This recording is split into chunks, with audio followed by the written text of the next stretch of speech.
Assalamualaikum warahmatullahi wabarakatuh. Ketemu lagi dengan saya Kling Lele, dan di video kali ini saya akan share, sebab ada yang bertanya waktu saya live, Kang, untuk berokan, untuk kita jual keteng, rekomendasi itu di kolam seperti apa dan kapasitasnya berapa, seperti itu. Sebenarnya itu sih opsional. Kalau beberapa bulan yang lalu sebelum bocor kolamnya, saya pakai bak yang cukup besar. Namun dikarenakan bocor kolamnya, belum saya tambal atau belum saya bereskan lah. Jadi saya pakai blong. Namun meskipun pakai blong, untuk kapasitas 50 sampai 70 kilo itu mampu. Dengan catatan jangan lebih dari 1 minggu. Artinya, contoh nih, blong yang saya pakai ini saya masukkan 70 kilo, namun habis dalam waktu 3-4 hari. Seperti itu. Ini untuk cadangan ketengan di rumah. Seperti apa? Nah, di sini Anda bisa lihat. Karena ini untuk ketengan, jadi kita harus hitung juga. Seperti itu. Jadi di blong seperti ini pun sebenarnya aman, dengan catatan jangan lebih dari 4 hari, maksimal 1 minggu. Kalau cuman sisa 2-30 kilo 1 minggu kuat lah. Tapi kalau misalkan 70 kilo 1 minggu nggak diambil utuh gitu, nggak ada yang beli, itu beresiko. Seperti itu. Dan juga di sini saya akan menjawab pertanyaan sahabat kita, yaitu mengenai cara pemberian pakan, bagaimana kita mengetahui ikan itu udah kenyang atau belum. Sejauh mana kalau ikan itu berlebihan pakan dan kurang pakan. Artinya, karena hampir di setiap konten saya katakan, dalam metode pemberian pakan saya tidak menggunakan biomasa, tapi saya menggunakan feeling, seperti itu. Dan banyak yang bertanya, feeling kan susah untuk dipertanggungjawabkan gitu. Meskipun jangan salah paham juga, sebenarnya untuk feeling itu awalnya tetap kita mempunyai patokan, atau setidaknya kita tetap mempelajari biomasa juga, tutorial biomasa juga, seperti itu. Karena kalau kita udah memahami dari keseluruhan, saya yakin Anda pun akan memahami tentang feeling itu. Dimana ikan itu merasa kurang, dimana ikan itu merasa cukup, dan dimana kalau berlebihan. Seperti itu.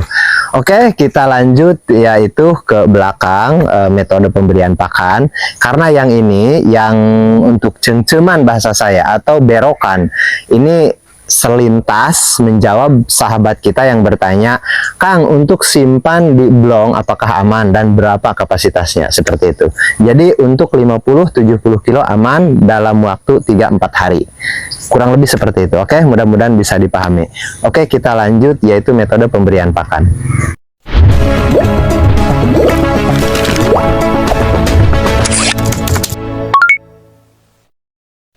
Oke, kita lanjut yaitu metode pemberian pakan. Dan di depan, di pinggir saya, ini keseluruhan kurang lebih ada 20 kilo pakan yang saya sudah bawa. Tujuannya supaya tidak bulak-balik, dan di situ nanti Anda bisa simulasikan. Nanti di situ bisa memahami untuk 20 kilo ini, kira-kira meskipun bak ini cuma ada 6, di situ mungkin sahabat bisa membayangkan, kurang lebih seperti itu. Dan saya kasih tahu dulu, untuk yang ini semuanya ada 4 yang sangkal, 1, 2, 3, 4, itu saya katakan sangkal. Sangkal itu dalam artian isi 1 kilo kurang lebih 15 sampai 20 ekor per kilo. Dan untuk yang ini, yang di belakang saya sekali, yang 2, yang ini 2, oke. Ini untuk yang daging atau konsumsi, termasuk yang ini juga, namun size-nya beda. Yang ini 67, yang ini 78, tapi udah masuk konsumsi. Jadi ini tuh hasil pemilihan panen pertama dari semua. Ini semuanya ada 10.000 dan kita panen parsial. Jadi di sini menemukan yang 67, 1 kilo 67, ini ada 3 kintal. Dan untuk yang 8, 78 78 yang sedikit lebih kecil, tapi ini udah masuk kategori daging 78. Nah, ini kurang lebih 3,5 kintal. Seperti itu. Dan yang lainnya kurang lebih 4,5 kintalan. Seperti itu. Jadi kalau untuk 10.000, meskipun di situ minimalnya harus 1 ton, tapi kalau untuk saya itu harus 1,5 ton maksimal. Minimal 1 ton 3,5 kintal. Rata-rata lah, rata-rata di antara itu. Kadang 1 ton 3 kintal, 1 ton 4 kintal, maksimalnya 1 ton setengah. Seperti itu. Dan kalau ada yang bertanya, itu di waring itu di keramba yang gimana? Itu adalah ikan yang BS, yang isi 5 seperti itu. Ada juga yang isi 4, tidak banyak, namun dalam jumlah banyak tentunya ya 10 kilo, 15 kilo itu selalu ada. Dan saya pisahkan, tujuannya adalah kadang ada juga orang yang ke rumah, maksudnya masyarakat gitu kan, yang ngecer, yang ngeteng, yang beli eceran 1-2 kilo gitu kan, itu kadang-kadang maunya yang besar untuk babacakan, untuk bakar-bakar seperti itu. Makanya biasanya untuk yang ketengan yang 1-2 kilo saya kasih yang isi 5 atau 4 seperti itu, atau yang BS lah bahasanya. Karena pas-pasnya itu kalau untuk di daerah saya pecel lele itu kebanyakan yang 6-7 1 kilo seperti itu. Dan di sini saya menjawab yaitu pertanyaan sahabat kita yang kebetulan itu ada di fitur gabung. Sebenarnya ada sih, namun di sini saya itu lebih apa namanya, kalau ada hal yang dipertanyakan oleh sahabat kita yang bergabung ataupun yang pelatihan online ataupun yang VIP, kadang saya pun terpikir mungkin ada pertanyaan daripada sahabat yang lain yang mewakili itu seperti itu. Makanya di sini mudah-mudahan semuanya yang belum paham saya akan sampaikan di sini bahwa metode pemberian pakan itu sangat sederhana dari respon ikan. Jadi kalau bahasa saya menggunakan feeling, jadi feeling itu adalah di mana respon ikan itu udah slow, berarti itu udah cukup. Tapi belum tentu kenyang juga. Seperti itu, karena metode pemberian pakan basah dengan kering itu beda. Contoh, pemberian pakan basah itu kita menggunakan probiotik di bibis. Dan kalau pemberian pakan kering, itu beda lagi. Kalau menggunakan pakan tanpa dibibis dengan probiotik, itu biasanya diulangi 2 kali. 1 kali pemberian pakan, dan yang kedua kalinya. Seperti itu, biasanya seperti itu. Tapi kalau pemberian pakan menggunakan probiotik atau basah, itu cukup dengan 1 kali. Seperti itu. Oke, kita lanjut yaitu proses pemberian pakan. Gimana sih cara pemberian pakan menggunakan feeling? Oke, tapi sebelum ke sana, ada juga nih. Bukan kebetulan sih, sebenarnya musibah gitu. Namun di sini ada sahabat kita yang mau membuktikan bahwa air yang hijau tidak serta-merta air itu sehat. Seperti itu. Di sini Anda bisa lihat tuh. Yang ini hijaunya sedikit encer, oke? Tapi kalau yang di belakang sana itu sedikit agak pekat. Bahkan termasuk yang ini. Padahal untuk air semuanya sebenarnya sama, namun kepadatan itu bisa merubah air dengan cepat. Semakin padat ikan itu perubahan air itu akan semakin cepat. Jadi kalau ikan itu isinya lebih sedikit seperti yang ini, kalau dihitung jumlah ikan ini lebih banyak, yang ini lebih banyak. Namun kalau dihitung kilo atau dihitung berat, tentunya lebih banyak yang ini. Kalau yang ini meskipun jumlah ikannya sedikit, namun ini kapasitasnya 3 kintal lebih. Bahkan yang ini 3,5 kintal. Artinya lebih banyak jumlah pemberian pakannya. Kalau yang ini, yang di depan saya, meskipun jumlah ikannya banyak, namun karena isinya masih kecil atau ikannya masih kecil, jadi pemberian pakannya sedikit lebih hemat atau lebih sedikit lagi daripada yang ini. Seperti itu. Berarti di situ untuk warna air itu tidak begitu berpengaruh. Karena begini, di beberapa mungkin ada 2-3 bulan yang lalu sebelum yang ini akan saya tunjukkan bahwa air yang hijau itu bisa menyebabkan mati juga kalau airnya enggak jadi. Oke, saya kasih lihat cuplikannya. Nah, seperti ini. ini adalah ikan yang mau panen terkena mati massal atau mati sebelum panen, dan ini fase yang paling bahaya. Kalau dilihat dari air ini hijau, beda halnya yang di ujung sana. Kalau yang di sebelah sana itu ada yang coklat, ada yang pekat juga, namun yang ini lebih encer. Artinya air yang pekat atau yang encer bahayanya sebenarnya lebih bahaya yang encer, seperti itu. Oke, kita lanjut. Dikarenakan yang saya bilang di awal, air itu tidak menentukan dari warna untuk kesehatannya. Terus gimana sih cara mensiasatinya? Seperti yang di video tadi yang saya kasih cuplikannya, seperti ini. Di waktu saya mengobati kolam yang ini, yang mati massal sebelum panen, itu saya buang airnya semua, saya buang, dan saya ganti dari air yang lain, yang sehat. Jadi saya nggak melakukan pengobatan antibiotik, nggak ada.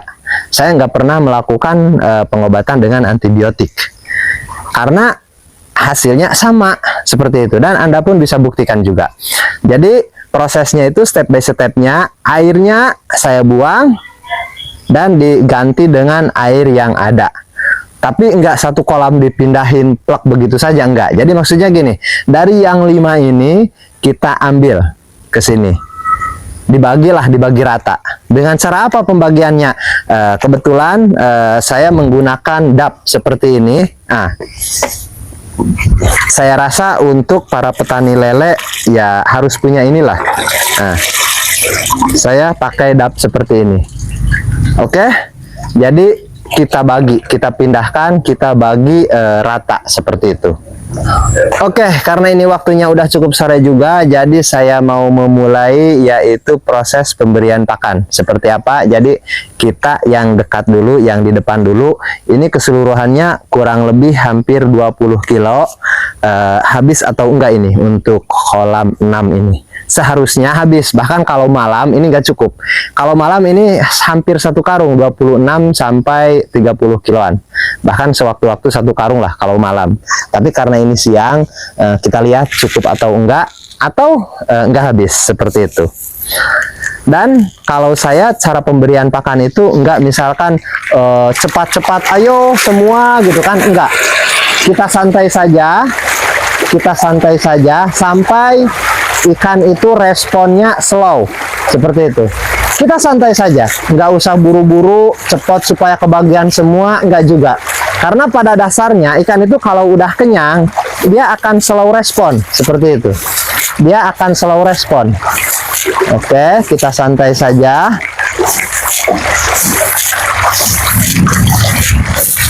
Dan di sini saya menggunakan pakan kering. Maksudnya kebetulan ini pun yang saya bilang menjawab pertanyaan sahabat kita. Saya kan biasanya selalu menggunakan probiotik di bibis. Namun dikarenakan ada sahabat kita yang bertanya, kalau kering itu tahu kenyangnya itu seperti apa? Sebenarnya hampir sama, cuman dari kecepatan, kalau pakan kering sedikit lebih lambat daripada yang di bibis atau yang basah. Kalau yang basah itu lebih cepat, dia lebih cepat, lebih responnya lebih cepat, dan untuk kenyangnya pun lebih cepat, seperti itu. Dan itu Anda bisa buktikan perbedaannya seperti itu. Namun kalaupun Anda menggunakan pakan kering, tetap aja Anda harus hitung kira-kira 15 menit ini pakan dipastikan udah habis. Maksudnya nih contoh kan, ini terlihat banyak tuh belum termakan, itu acuannya kira-kira 15 menit itu udah habis. Makanya di sini kenapa saya pakan sediakan paling tidak supaya tidak di skip, supaya bisa memastikan pakan berapa menit habisnya ini nanti, seperti itu. Oke, kita lanjut yang ini.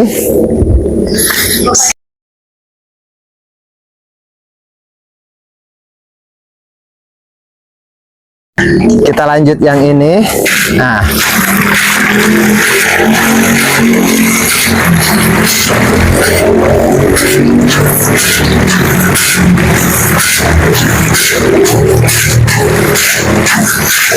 kelihatan banyak kan? Dan ini akan lebih merata. akan lebih merata.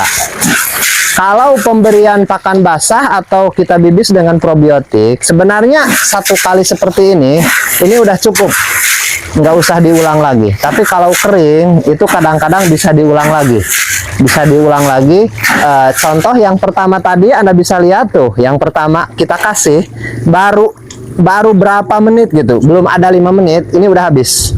Oke, ini udah habis dan dia masih berputar-putar, artinya ini masih kurang tuh, ya kan? Nah, jadi maksud saya untuk pakan kering diulangi. Nah, diulangi biar hasilnya lebih maksimal, seperti itu. Tapi kalau untuk pakan basah atau yang dibibis dengan probiotik nggak perlu diulangi, cukup satu kali rata udah. Nah, ini kan baru 1 menit lebih udah habis.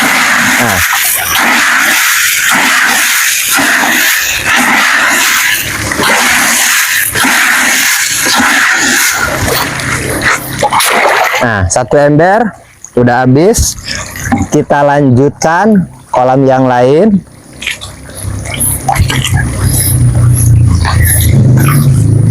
Oke, kita lanjut.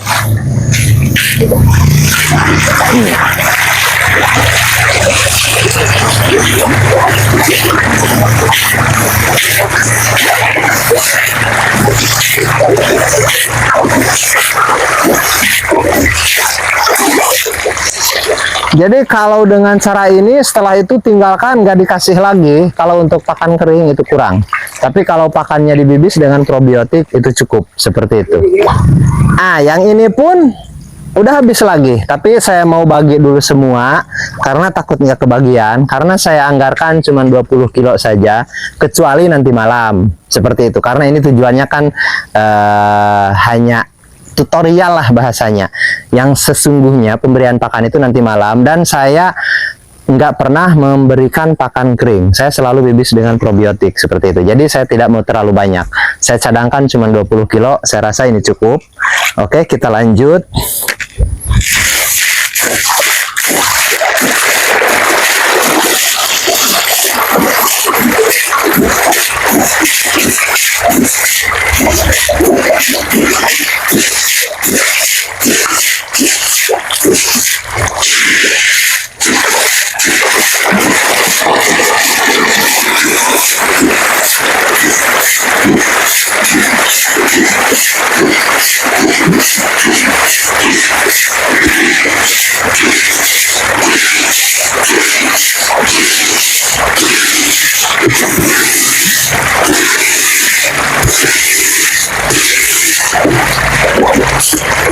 Oke, 2 udah habis.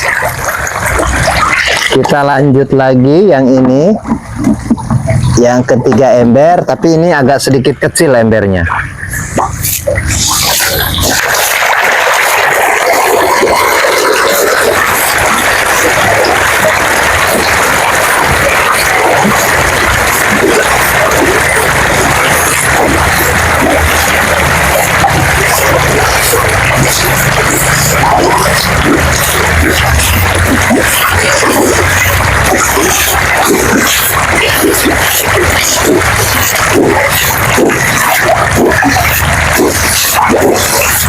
Nah, yang ini semuanya konsumsi atau daging.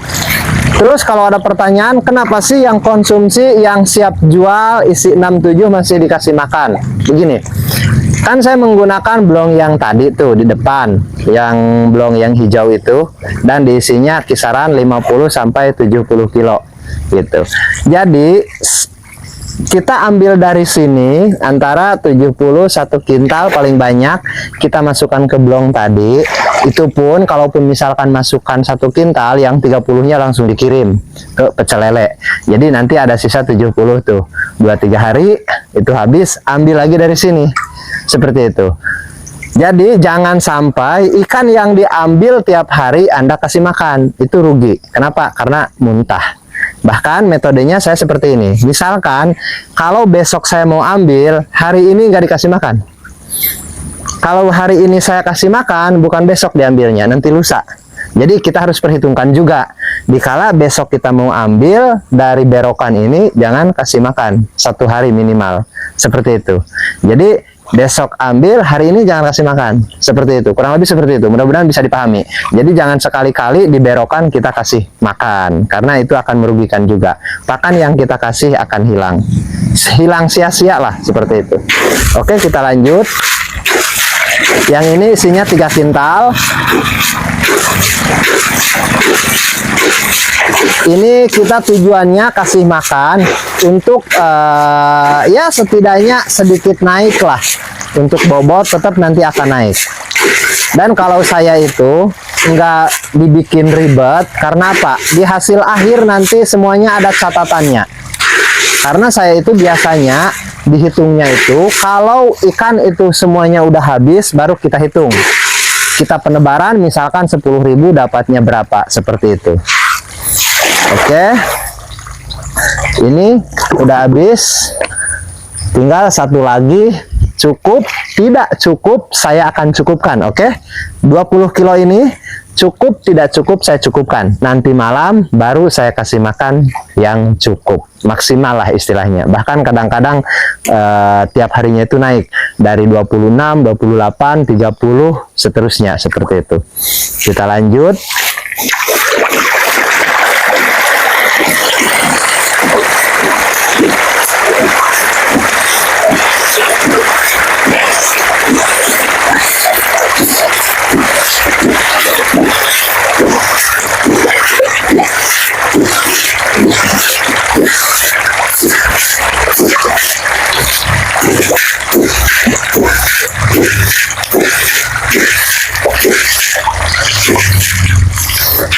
Kebanyakan yang ini, yang 2 bak ini. Yang ini kan udah 2 ember khusus yang ini aja. Karena ini meskipun jumlah ikannya sedikit, karena ikannya besar, ikan konsumsi, jadi ini lebih boros. Seperti itu. Kalau ngikutin keinginannya sampai betul-betul kenyang, ini 4 ember ini sebenarnya hanya untuk 2 kolam saja sebenarnya, tapi saya tidak mau mengikuti itu juga gitu, karena takutnya misalkan hari ini ada yang telepon, oh besok kirim gitu kan, berarti terlalu banyak. Biasanya kalau terlalu banyak pemberian pakan, meskipun kita puasakan 1 hari, tetap dia akan muntah juga, seperti itu.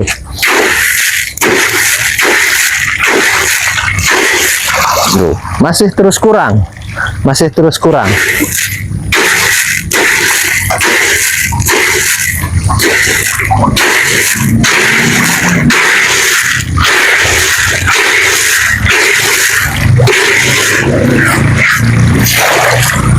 Dan habislah 20 kilo, artinya itu bukan pakan yang banyak. Jadi sahabat semuanya jangan kaget kalau misalkan tebar 10.000 1 hari 1 karung habisnya, itu jangan kaget. Bahkan di fase akhir sebelum panen, 1 minggu sebelum panen, itu bisa sampai 2 karung 1 hari. Untuk saya sendiri, untuk penebaran benih 10.000 ekor, tapi full pakan, nggak pakai alternatif. Kalau pakai pakan alternatif ya tentunya sedikit lebih hemat. Emang bisa di kolam beton seperti ini pakai pakan alternatif? Oke, ikuti terus channel saya, nanti saya bikin buat edisi spesial. Kebetulan setelah habis yang ini, panen yang ini, insya Allah bulan depan saya buat konten full pakan alternatif. Kebetulan ada sahabat kita yang bertanya, Bang, buat khusus full pakan alternatif dong, dari mulai tebar sampai panen, tapi tebarnya benihnya besar seperti itu. Dan pokoknya nantikan deh, semuanya akan saya bahas di sini. Jadi pakan alternatif itu nggak harus kolam tanah saja ataupun keramba jaring apung seperti itu, kolam beton pun bisa, dengan catatan kita memahami fase perubahan air, itu aja. Jadi nantikan terus, insya Allah panjang umur, mudah-mudahan sehat selalu. Bulan depan saya mau bikin konten, yaitu step by step cara budidaya lele di kolam beton menggunakan pakan alternatif full. Dan nantikan nanti kontennya, tapi bulan depan setelah beres panen yang ini semua, kurang lebih seperti itu.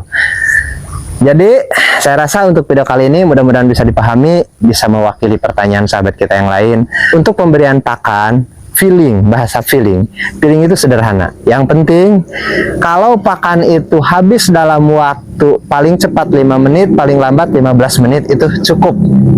Kalau nggak habis dalam waktu 20-30 menit, itu berlebihan. Jangan, itu membahayakan.